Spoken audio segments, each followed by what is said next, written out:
साध्य निश्चित हो गया, साधन निश्चित हो गया, उसके बाद बच्चा कहीं भी रहे आप बिल्कुल मेंटल टेंशन फ्री हैं। उसको उसका टारगेट पता है, उस बच्चे को उस टारगेट को अचीव करने की जितने भी आवश्यक कंटेंट हैं वो पता है। पिता निर्विकल्प है। बच्चियां बाहर जाएंगी, साध्य और साधन की जानकारी होगी, एक भी बच्ची नहीं भटकेगी। अब बच्ची को साध्य और साधन की जानकारी नहीं है, क्या है, सब एमबीए कर रहे हैं, हम भी एमबीए करेंगे। कर ले बेटा एमबीए, तू भी कर ले, बहुत अच्छी बात है। सब कोचिंग जा रहे हैं, हम भी कोचिंग जाएंगे। हाँ बेटा तू भी कोचिंग कर ले, जब सब कर रहे हैं तो कोचिंग भी जरूरत पड़ती होगी। बच्ची को एमबीए करा दिया, बच्ची को कोचिंग करा दी, बच्ची को पता नहीं है कि एमबीए क्यों किया। उसके बाद फिर बच्ची के पर निकलते हैं तो बच्ची बोलती है अब जब हमने 4 साल एमबीए किया है, सीएफए किया है, अब हम जॉब भी करेंगे। उसका साध्य था नहीं, क्योंकि आपने साध्य कभी उसको बताया नहीं। हमको भी पता नहीं था महाराज, बहुत अच्छा था, छोटा था, पिताजी ने छोटी उम्र में तय कर दिया कि लड़का दुकान संभालेगा। बड़ा एहसान किया हमारे पिताजी ने हमारे ऊपर, बहुत बड़ा एहसान। पिताजी ने कहा कि इतना अच्छे से पढ़ो कि बीजक जोड़ना सीख सको, गुणा भाग करना सीख लो, इतने अच्छे से पढ़ो कि कहाँ से देशावर से कौन से देशावर में माल आता है ये चीज़ सीख लो। तो कम्युनिकेशन स्किल्स जो थी पिताजी ने 6 क्लास से डेवलप करना शुरू करी। 12वीं तक आते आते तो मार्केट में कब्जा कर लिया, और उसके बाद वो बिजनेस सेक्टर का पूरा दिमाग यहाँ पर आ गया। पिताजी की बड़ी अनुकंपा, क्यों, उन्होंने साध्य बता दिया, तुम्हारा साध्य तुम्हारी दुकान है। उसके बाद साधन दिखा दिए। छोटी उम्र में पिताजी साथ में, कुछ आता नहीं था, व्यापारियों के यहाँ ले जाते थे। आप कभी अपने बच्चे को व्यापारी के यहाँ लेके गए? नहीं गए महाराज, हम ही खुद ही नहीं गए, फोन में काम हो जाता है। पिताजी देशावर घुमाने ले जाते थे, 8-8 किलोमीटर पैदल चलाते थे। बैठे रहो, वो धंधा कर रहे हैं, पता ही नहीं बगल में हम क्यों बैठे हैं।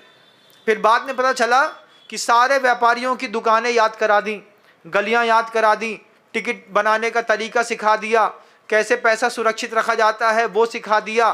फिर वहाँ पे जाकर के कैसे बात करी जाती है ये देख लिया, कैसे 4 जगह क्रॉस क्वेश्चनिंग करके और फिर माल खरीदा जाता है ये सिखा दिया। सबसे बड़ी बात, अच्छे अच्छे व्यापारियों के चेहरे दिमाग में अपना चेहरा बैठा दिया, फिट। क्यों, ये किसका लड़का है? बोले ये बीडी का लड़का है। सबके ट्रेडमार्क चलते हैं ना, बीडी चलता है, डीडी चलता है, सीडी चलता है ना, चंद्र प्रकाश दुलीमल सीडी, किसी ऐसे नाम चल गए। अब किसी भी गद्दी में कहीं भी निकल जाओ, दूसरे शहर में देसावर में पहुंचे, रोड में कहीं गुटखा खाते भी मिल गए तो एक व्यापारी ने ठोक दिया, क्या सेठ जी यहाँ पे गुटखा खा रहे हो? हमने कहा लो भैया, हम ना पहचानते ये पहचानता। पिता ने कमाल किया कि नहीं? आपने अपने बच्चे के साथ कमाल किया कि नहीं? महाराज हमने कुछ भी नहीं किया, गलत बात। छोटी उम्र में बच्चे से कुछ आए या ना आए, उसको देसावर घुमाओ, देसावर घुमाने से उसकी पैठ बनती है। उसको साध्य की जानकारी दो, उसको साधनों की जानकारी दो। छोटी उम्र में सिखाया होता, कभी भी किसी भी बच्चे को अपने जीवन के लिए ज़्यादा नहीं सोचना पड़ता। आज आपकी दुकान होगी बड़ी बड़ी, आपका बच्चा वो भी बड़ा बड़ा 27-28 साल का हो गया।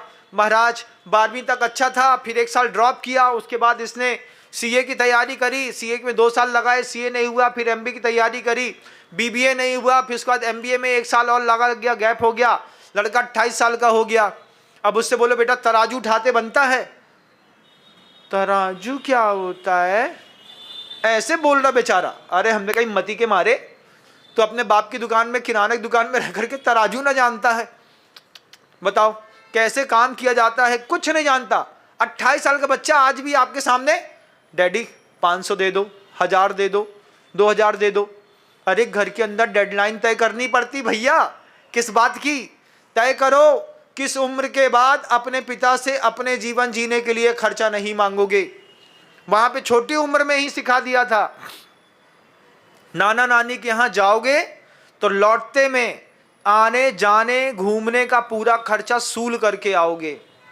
हमने कहा ये एक और बड़ी आफत है। सेठ पैसा देता था घर से, जाओ नाना नानी के यहाँ जाना है, जाओ ये पकड़ो 4000 पकड़ा दिए, अब ये 4000 खर्चा कर लेना, लेकिन जब लौटोगे तो पूरा खर्चा सूल करके लौटना है। अब हम वहाँ पे देसावर देख लिया है, सारी दुकानें देख ली हैं, अब हम ही के दिमाग में है कि भैया लौटते में खर्चा पूरा होना चाहिए। तो 2 झोला जब लौटे तो सामान लेके लौटे, दुकान में रखा, रखते साथ बिक करके जैसा लगा कि इसमें से 5,000 निकल गए हैं। बनिया आदमी इस तरीके का होता है कि लड़के को भी खर्चा दे तो लड़के से भी खर्चा वसूल कराने की प्रेरणा भी दे।